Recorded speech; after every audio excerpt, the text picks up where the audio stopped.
Então, a gente assistiu agora, né, essa coisa que Platão faz, que é a discriminação das formas de governo.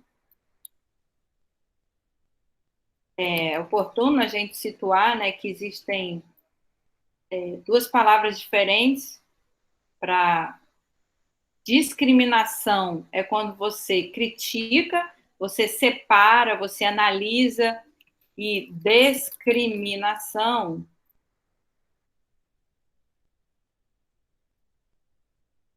é quando você exclui. Então, a gente vai discriminar. Platão, ele discrimina com o I as diferentes formas de governo. E a gente fez essa discriminação por conta da matéria, que é a matéria do terceiro bimestre de filosofia do primeiro ano, que é a introdução à política. E aí, enfim, o Platão faz essa discriminação de todas as formas de poder.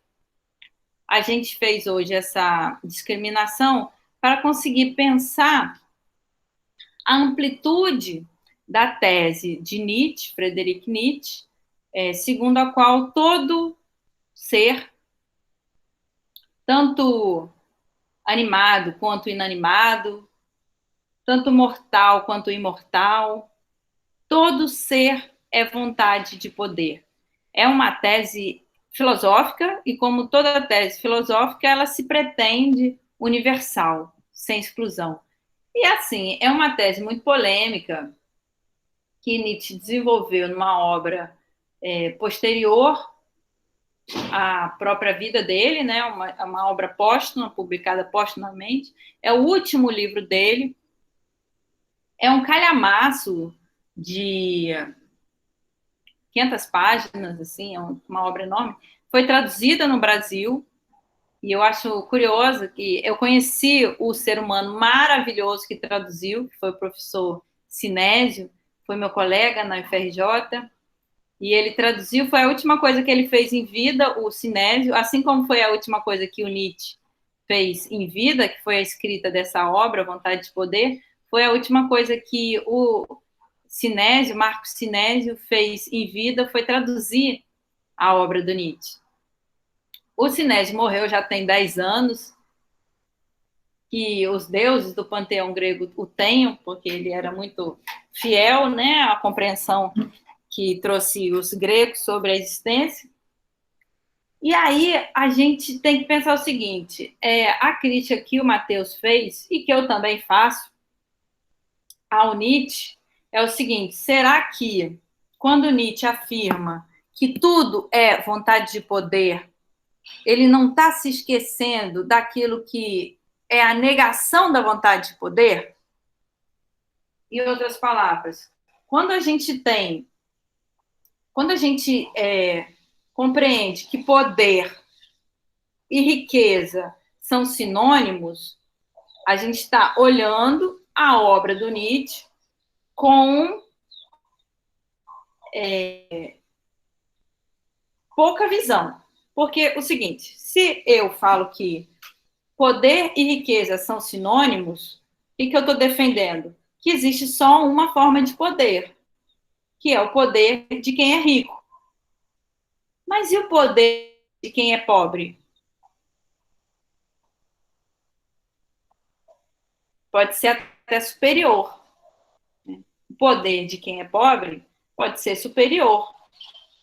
Não é à toa que hoje a gente vive numa sociedade cristã.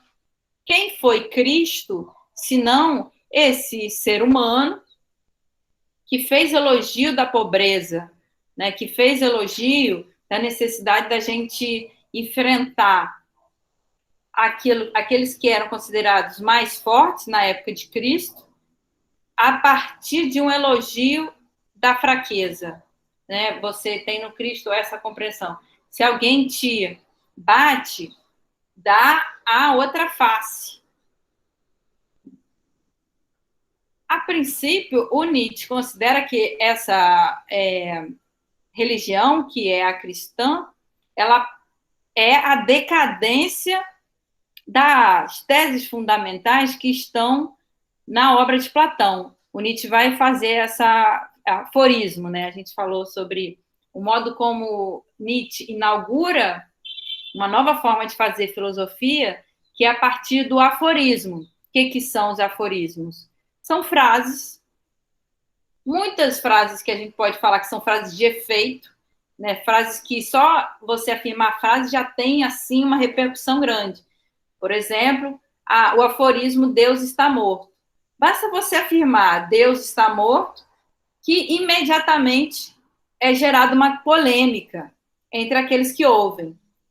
Então, essa é uma estratégia filosófica, estratégia retórica, né, uma estratégia política muito poderosa, muito sagaz do Nietzsche. Porque você afirmar só uma frase e, a partir dessa frase, todo ser humano que estuda filosofia se vê num processo de investigação e de reflexão, é de uma potência, né, sem limite, né, eu diria assim, né, que você, só uma frase, você, é como se uma frase você fizesse uma composição de uma música que todo ser humano passasse a ter que ouvir.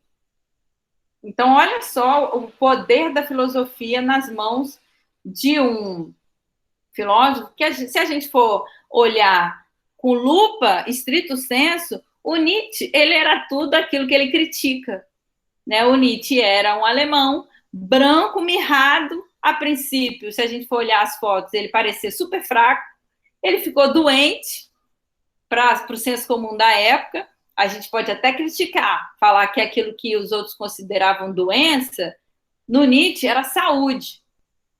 Mas se a gente for falar de uma forma assim, brincalhona, talvez o Nietzsche, se ele olhasse para si mesmo, ele terminasse por dar uma gargalhada sem tamanho, né, que ressoasse até hoje, porque ele era tudo aquilo que ele critica. E aí ele vai falar, olha, ele escreve uma obra para que os seres humanos, que ele vai chamar de Übermenschen, são super seres humanos, possam nascer, possam vir à tona. Quem são os Übermenschen, no alemão, os super-humanos? Os super-humanos seriam seres muito parecidos com os deuses gregos, os deuses do panteão grego, que também têm semelhança com os deuses do panteão africano. Então, Xangô, Yansan, quem mais que a gente pode falar aqui hoje? Ogum, são deuses que ainda assim são capazes de serem divinos, né? Mesmo o Deus estando morto, segundo o Nietzsche, o Deus que está morto é o Deus da doença, é o Deus que condena a liberdade. Os outros deuses que fazem elogio da liberdade estão mais vivos do que nunca, estão aí dançando, estão fazendo festa. Então, assim, quando Nietzsche sustenta a tese de que tudo é vontade de poder, ele não está falando que poder é sinônimo de riqueza financeira. A riqueza que o Nietzsche está fazendo, de que o Nietzsche está fazendo elogio, é a saúde. Então, de que vale você ter coisas se você não tem saúde? Nada, né? Hoje a gente está chegando a 350 mil mortos. Muitas dessas pessoas têm poder financeiro, mas se veem numa porta de hospital, na maior das misérias e sem nenhuma saúde. Então, a gente precisa ter, sempre quando o filósofo fala, qualquer filósofo, sempre quando o filósofo fala, e a gente chega a poder ouvir o que ele falou, a gente tem que ouvir com muito respeito. Eu posso criticar aquilo que o Nietzsche considera, mas antes de criticar, eu tenho que saber sobre o que ele está falando. Então, quando o Nietzsche fala que tudo é vontade de poder, eu escuto essa frase e eu vejo nela um fundo muito otimista. Pelo seguinte, a tese de vontade de poder, ela fala no final que o mais poderoso não é aquele que é mais rico, né? O poder de que ele fala é um poder que é um poder ter saúde. O mais poderoso será aquele capaz de se manter no poder, seja de que forma for. O ditador, que é aquele que a gente vê como que está no poder, né, o timocrata, ele não vai ser capaz de se manter no poder eternamente. Por quê? Porque se ele não ouvir os que têm poder, ele vai ser engolido pelos outros poderes. Então, o timocrata, o tirano, bom dia, Ângela. Bom dia. O timocrata, né, o tirano, ele não vai ser o que Nietzsche vai pensar que é o que é mais poderoso. Simplesmente porque a falta de traquejo político vai, inevitavelmente, condená-lo ao esquecimento e condená-lo a perder o poder. Se ele não consegue gerir os poderes, ele vai sair do poder.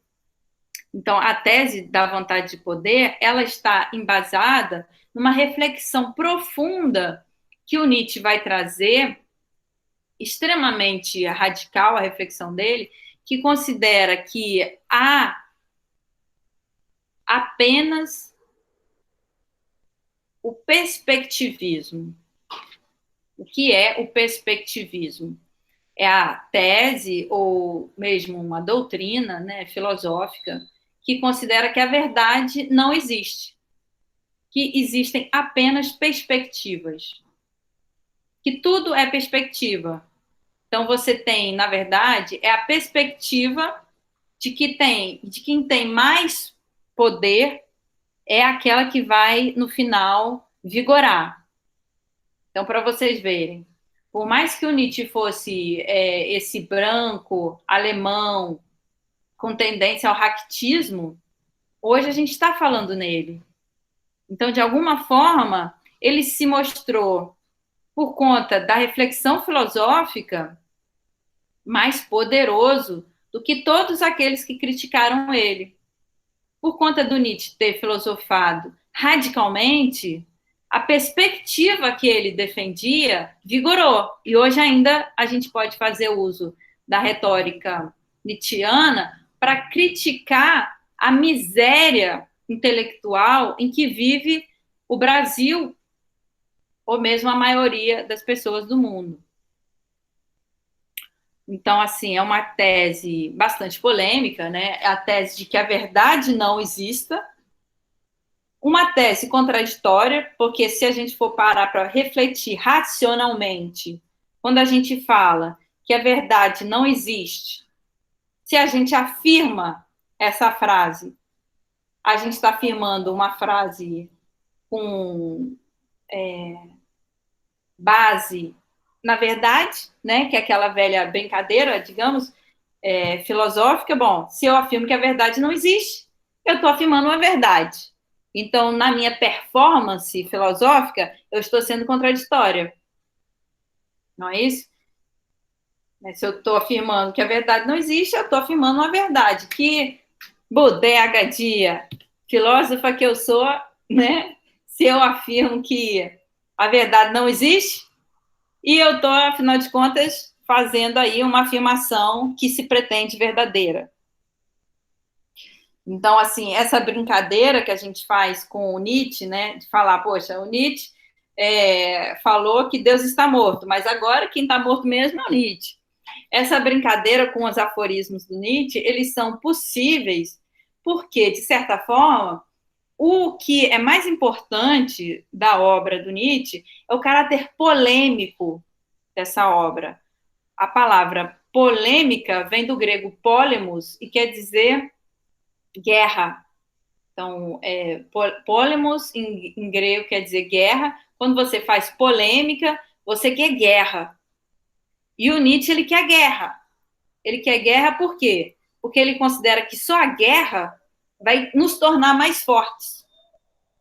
Então, o que na moral cristã ele seria condenável, que é a guerra, o Nietzsche elogia. Ele fala, não, eu não vou dar a minha outra face para aquele que está me condenando, porque isso não vai tornar aquele que está me condenando mais forte. Eu quero mais forte até o meu inimigo, né? Porque o meu inimigo sendo mais forte, eu vou poder ter como parâmetro para a guerra alguém forte. Então, eu vou me tornar mais forte também.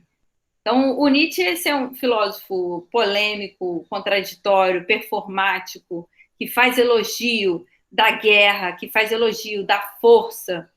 Em última instância, porque seguindo, né, o pensamento dele, existe um otimismo muito grande no Nietzsche, a gente pode dizer, que por mais que a gente esteja agora, por exemplo, num período da história política no país, um período extremamente medíocre, um período em que a violência explícita ou implícita serve de pano de fundo para a política, se a gente for seguir o pensamento do Nietzsche, a gente pode ter certeza de que esse período vai passar e que no final a alegria vai ganhar. Né? Se a gente for tomar como parâmetro o pensamento do Nietzsche, se quem tem mais poder sempre vai ganhar, serão os africanos que vão estar governando, que vão estar guiando o mundo no próximo século. Ainda que isso tenha tendência a ficar por pouco tempo também, porque, como a gente está vendo, a poluição no planeta está, enfim, talvez impedindo a humanidade de permanecer no planeta. Mas se a humanidade, como a gente pensou até há pouco tempo na história da humanidade, extinguir, e a gente for tomar como parâmetro o pensamento do Nietzsche, vai surgir uma nova forma de ser que vai superar todos os outros. Não vai ser humano, vai ser super-humano. Então, assim, o ser humano, enquanto corpo físico, ele pode deixar de existir. A humanidade, enquanto corpo físico, pode deixar de existir. Que, por conta da alma ser eterna, né, a gente poderia até questionar, poxa, será que o Nietzsche ele trabalha com essa noção de alma? Porque essa noção de alma, a gente sabe que é debitária de uma compreensão que é a compreensão platônica de alma, né? De alma enquanto unidade. Não tenho dúvida que o Nietzsche critica a noção de alma platônica e que ele vai afirmar uma alma que é uma alma diversa, que é uma alma plural, não é uma alma unidade. Não, a gente nem pode falar em a alma, se a gente for seguir o pensamento do Nietzsche. A gente pode falar em uma alma. Eu sou uma alma, vocês são outras almas. São várias almas. Mas o Nietzsche, ele critica até o budismo. Ele vai considerar que o budismo ele é uma religião também de fracos. Não é isso? Né? O Cristo e Buda seriam semelhantes, ainda que Cristo tenha sido, por conta do elogio da fraqueza, o elogio dos pobres, Cristo tenha sido um profeta menor do que Buda.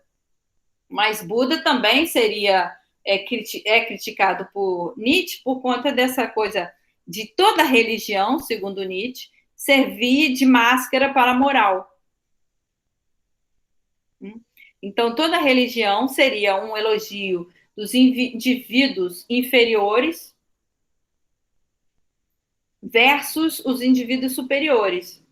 E aí a gente tem que questionar qual será essa moral de homens superiores que o Nietzsche elogia. Se, afinal de contas, ele critica o nacionalismo, ele critica o nazismo, ele critica a emancipação feminista, ele critica o antissemitismo, ele critica a mentalidade de gado, ele critica todo e qualquer fanatismo. Né?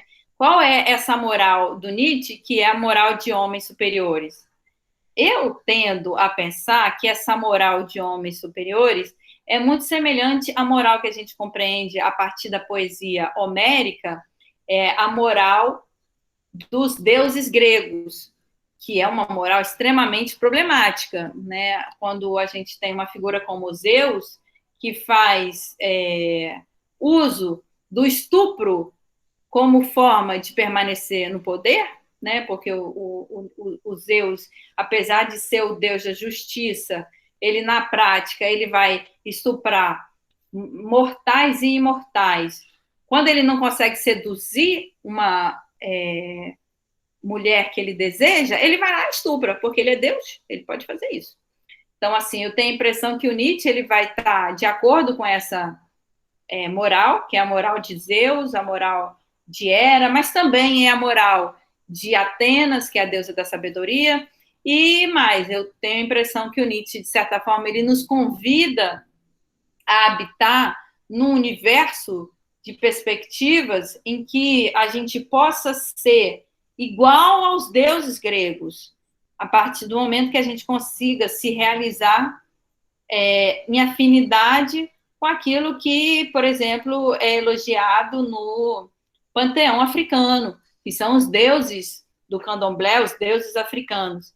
Então, assim, eu tenho a impressão, eu posso estar errada nessa afirmação, mas eu tenho essa impressão de que quando Nietzsche ele faz elogio do perspectivismo, que é a teoria segundo a qual toda e qualquer perspectiva exista e a verdade seja talvez uma perspectiva menor, com aquele que se arroga no direito de falar o que é e o que deixa de ser, ele já perdeu o jogo, por dizer assim, porque ele está numa perspectiva que se arroga no direito de ser superior às outras perspectivas. Então, o arrogante que acha que sabe da verdade, ele já perdeu de início, porque ele perde a capacidade de enxergar as outras perspectivas. Então, em última instância, na tese do perspectivismo, Nietzsche ele defende uma teoria capaz de enxergar as outras teorias com respeito e criticar as outras teorias. E mais, ele critica a postura teorética que a gente conhece como teorética, que é a postura filosófica socrática. É a postura que considera a teoria como capaz de dizer a verdade e não a experiência nossa cotidiana, né, de cada ser humano. Então, cada ser humano sabe a dor e a beleza de ser o que é. E o Nietzsche ele vai considerar, olha, tudo é vontade de poder. O miserável, ele é vontade de poder. O tirano, ele é vontade de poder. O nazista, ele é vontade de poder. Mas o cristão também é vontade de poder. Aquele que elogia a fraqueza também é vontade de poder. Né? O carneirinho, que considera Cristo um profeta sem igual, ele também é vontade de poder. Só que ele tem um problema, que ele faz elogio da misericórdia, da compaixão. E aí o Nietzsche ele fala que, inevitavelmente, quando você faz elogio da compaixão e da misericórdia, há uma tendência de você adquirir seguidores, né? Porque você tem compaixão, os outros têm compaixão, você tem misericórdia, os outros têm misericórdia, e aí você adquire a potência do cristianismo sem igual. Então, a gente vive num país cristão, é difícil a gente mesmo conseguir enxergar a fundo qual é a crítica que o Nietzsche está fazendo ao cristianismo. Eu acho que essa afirmação de que o cristianismo é nada menos do que o platonismo para os pobres, esse aforismo, eu acredito que consegue mostrar um pouquinho do que o Nietzsche está falando quando ele critica o cristianismo. Ele vai considerar que o que é o platonismo? É o elogio do ideal. Então, o cristão, ele tem um ideal. Qual é o ideal do cristão? É a pobreza, né? É a compaixão, é a misericórdia. E aí o Nietzsche ele vai criticar todo e qualquer ideal. Ele vai considerar que todo e qualquer ideal é como se fosse um oásis que você enxerga, que você procura, e que você é como um camelo, né? Todos nós somos como camelos E aí é uma metáfora de que o Nietzsche se apropria numa obra extremamente rigorosa filosoficamente, que é Assim Falou Zaratustra.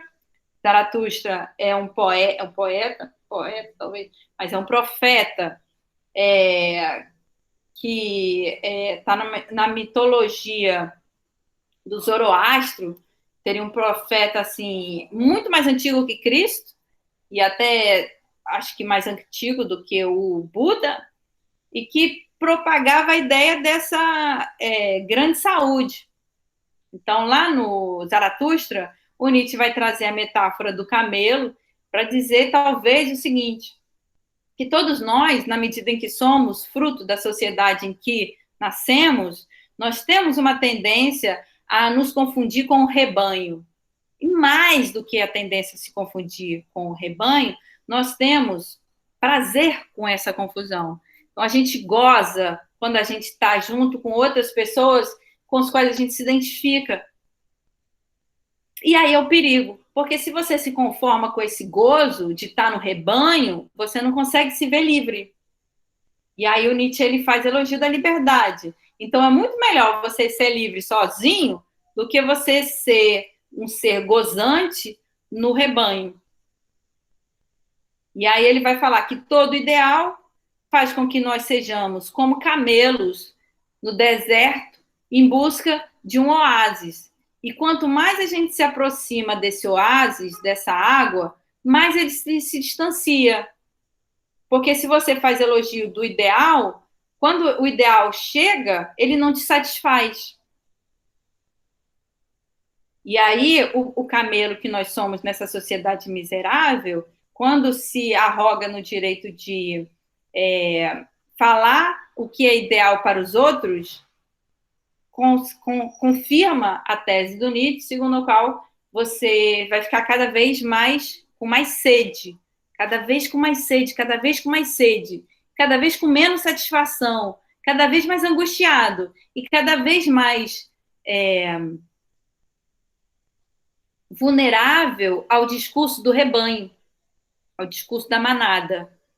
Então é um perigo enorme você ser um camelo no deserto, considerando que o ideal existe, ou que o ideal exista. Porque você vai em busca desse ideal, e quando ele chega, ou ele nunca chega, ou ele cada vez mais se distancia, como é mesmo a ilusão de ótica, que é do oásis no deserto, né? Que você acha que chegou a água, aí você vai beber e a água se distancia. Aí você vai mais. Aí quando você vai mais, a água chegou, você vai, ela se distancia. Aí você vai mais. Você vai cada vez com mais sede por uma água que não te satisfaz. Então, assim, o Nietzsche ele vai convidar a gente a se libertar de toda moral cristã, de toda moral budista, de toda moral religiosa, de toda moral, ponto. Ele vai convidar a gente a se libertar da moral e do ideal, vai convidar a gente a se transformar em leões, a metáfora que ele traz, então seria uma segunda etapa, quando você consegue se livrar da moral de rebanho, você vira um leão, então você se torna tão selvagem quanto o próprio Zeus, né? Você se torna um ser mais forte e mais violento. Então, é uma etapa, assim, né? Depois que você se livra da moral de rebanho, você se torna selvagem. E aí, isso também não vai te satisfazer, porque o rei da selva, ele também é condicionado pelas perspectivas da selva. E aí ele também não consegue ser livre. E aí ele vai convidar, o Nietzsche vai nos convidar a uma última etapa, que seria a etapa do bebê, quando você consegue se transformar nem em camaleão, nem em leão, mas num bebê. Seria a última etapa, né? Por que que é melhor ser um bebê do que ser um camelo ou um leão? Alguém saberia me dizer? Porque o bebê não tem embasamento? As primeiras pesquisas eram relacionadas somente ao mundo do trabalho. Como é que se dava essa relação do trabalhador? Desculpa.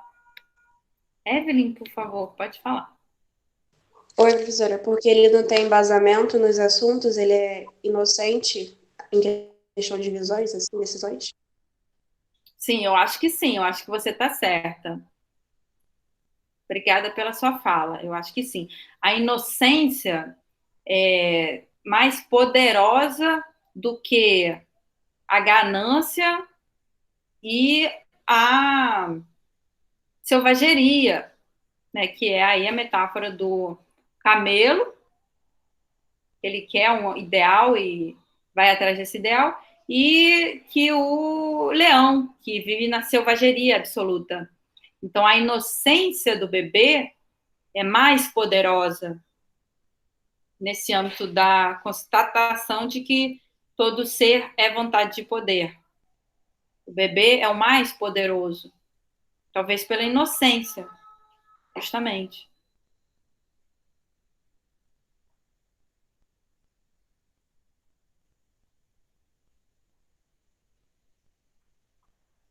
Alguém mais gostaria de falar alguma coisa? Quem é esse bebê? Será que o Nietzsche não está sendo contraditório quando ele faz elogio do bebê? Não é o ideal o bebê? Eu acho que pela resposta da Evelyn, a gente pode desconfiar que não é o ideal, né? Porque o bebê, ele se livra. Tudo bem, Poliana, pode sair. Obrigada pela sua participação, pela sua presença. Obrigada a você, professora. Então, como bem falou a Evelyn, o bebê, ele, de certa forma, ele consegue se livrar de todo o peso, né? Ele é inocente, então ele se livra daquilo que não interessa, absolutamente sem Professora, teoria. Pode falar, Jorge. o bebê seria aquele que sai da manada, o que não é mais gado? É isso? Sem dúvida, sem dúvida. O bebê, ele é essa metáfora do ser que consegue ser um indivíduo, né? Ele não se confunde com a manada, ele consegue ser um indivíduo. Perfeito.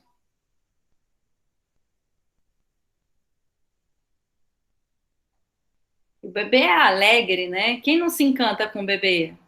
O bebê é sempre encantador. Por mais rude, por mais cruel que seja o ser humano, quando ele vê um bebê, ele se encanta, a gente se encanta, a gente se desarma, né? A gente fica desarmado. Tudo que a gente considerava antes como importante. Basta um bebê dar uma choradinha, que a gente larga tudo que estava fazendo e vai ver o que esse bebê quer, né? O difícil é ser adulto e ter esse caráter, né, encantador que o bebê tem. Eu acho que é um desafio e tanto. Conseguir ser encantador no mundo que tem essa tendência forte à miséria, à mediocridade, né, à moral do rebanho, que é tão mais fácil você se tornar um gado do que você conseguir se tornar um bebê. Pode falar, Jorge. O chato que é bem interessante essa parte do adulto. A gente acaba que quando a gente cresce, né, durante a vida a gente acaba absorvendo muita coisa. Então, assuntos como acaba que não querendo a gente é um gado, aí acaba a gente sendo um gado. E um bebê, acho que é bem interessante essa ideia. Sim, sim. Obrigada pela sua fala. É um pouco isso mesmo, né? É um desafio, porque a gente também não pode se livrar de uma forma definitiva da sociedade em que a gente vive, né? A gente depende da sociedade para tudo. É muito difícil a gente seguir aquilo que o Nietzsche elogia, né? Esse ser, conseguir ser esse ser que é inocente, que é brincalhão, que é alegre, né? Vivendo na sociedade que a gente vive, né? De certa forma, ele consegue fazer elogio dessa postura, que é a postura de quem não condena ninguém. O bebê, ele não se vê na necessidade de condenar nada nem ninguém, porque ele qualquer problema que ele tem, ele só dá uma choradinha e resolveu. E se não resolveu, aí é um problema sério, porque pode ser também que o bebê não consiga se sustentar pelo choro. Ele tem que dar uma risadinha também, né? Porque senão ele não consegue cativar. O bebê que chora sempre, ele não consegue cativar. E aí ele vai ser eliminado, como todos os seres que provocam mais dor do que sofrimento. Aliás, desculpa, mais dor do que alegria. Então a gente precisa ter em vista que o elogio ao bebê, a postura do bebê, eu considero que está muito mais no âmbito do elogio, do encantamento, do que nessa postura de dependência, de que o bebê também sofre. O bebê ele não consegue ser autônomo, né? Ele depende daqueles seres humanos que estão o servindo. Mas tem isso, né? Que os seres humanos estão servindo ao bebê. Então é uma posição aristocrática. Ele fica ali só, né, mamando, e todo mundo tem que fazer aquilo que ele deseja, porque senão a coisa pega, o bicho pega. Então, essa postura, eu acho que é um elogio de uma aristocracia que seria, assim, a aristocracia da ingenuidade, né? Ou seja, um elogio de que a elite verdadeira, ou melhor dizendo, porque não tem verdade, a elite mais poderosa, se a gente for seguir a coerência do pensamento nietzschiano, a elite mais poderosa é a elite ingênua, é a elite inocente, é a elite capaz de encantar só por um sorriso. Professora, aí Oi. então entra assim, um apelo, né? Porque aí é fácil também de, como se fala assim, pra gente pensar. É fácil de comandar essa elite, né? Já que um bebê não tem um posicionamento, depende de outro, é aquele, entendeu? Eu não sei explicar, eu acho que, entendeu? Não sei. Não, é ótimo o que você está falando. Você está falando que a posição de, digamos assim, vítima das circunstâncias, né? O bebê, ele não tem autonomia, digamos, se a gente for pensar nesse caráter da dependência que o bebê tem com relação aos pais. Então, assim, o bebê de que o Nietzsche está fazendo elogio é um bebê, é uma metáfora, né? Assim como pelo menos eu acho, eu posso estar errada. Assim como ele faz elogio do camelo e do elogio não, ele critica o camelo. Ele fala que mas ele fala que é uma etapa necessária. Você não consegue ser bebê de uma hora para outra. Você tem que passar pela condição de camelo, e aí você vai passar pela condição de leão, e aí depois de você conseguir ser o rei da selva, vale mais a pena ser bebê. Porque no final das contas é o bebê que vai guiar, digamos, no âmbito de uma família, que é a família burguesa, em que todos nós ficamos condicionados a existir, por mais pobres que nós sejamos, né? A gente tem um celular, tem um aparelho que nos condiciona aquilo que é a mentalidade burguesa, ou seja, a mentalidade que os bens eles sejam necessários para a nossa sobrevivência. Então, a gente não consegue ser assim, digamos assim, o bebê de que ele está falando não é o bebê que é um mendigo, né? O Nietzsche não está fazendo elogio de um bebê que é um mendigo, ele está fazendo elogio de um bebê que é o bebê que conseguiu ser camelo, ele conseguiu ser leão, e aí ele descobriu, num instante extraordinário, que ele, sendo bebê, ele é mais poderoso do que todos esses animais outros, né? O poder maior está em ser bebê. Então, é mais uma metáfora, né? Eu não sei em que medida o corpo do bebê ele é mais poderoso do que o corpo do leão. Será que o Nietzsche está falando disso também? Sobre o corpo do bebê? É uma questão, eu não sei responder. Mas, enfim, eu agradeço a pergunta, eu agradeço a participação de todas, todes e todos. É um prazer estar com vocês. Eu desejo um ótimo final de semana. Bom final de semana, professora. Bom Tchau, final de semana. Deus. Tchau, Eva. Tchau. Obrigado pela aula. Tchau. Tchau, eu que agradeço. Tchau, professora. Tchau, querida. Tchau, Vitória. Tchau, professora. Tchau, Bom Jorge. final de semana também. Tchau, tchau. Pra você também. Obrigada, viu, pela apresentação. Nada, eu que agradeço, pô. Eu gostei bastante de ter estudado o Nietzsche e tal. E até ter essa aula, acho que é interessante conhecer mais o Nietzsche e as ideias dele. Agradeço também. Tchau, tchau. Maravilha. Tamo junto. Tchau, Ângela.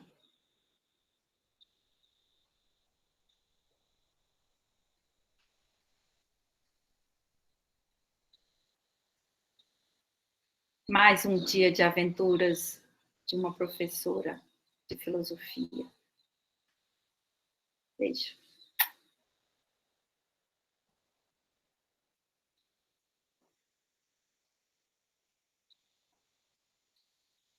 Como funciona essa bodega? Aí eu tenho que parar aqui primeiro.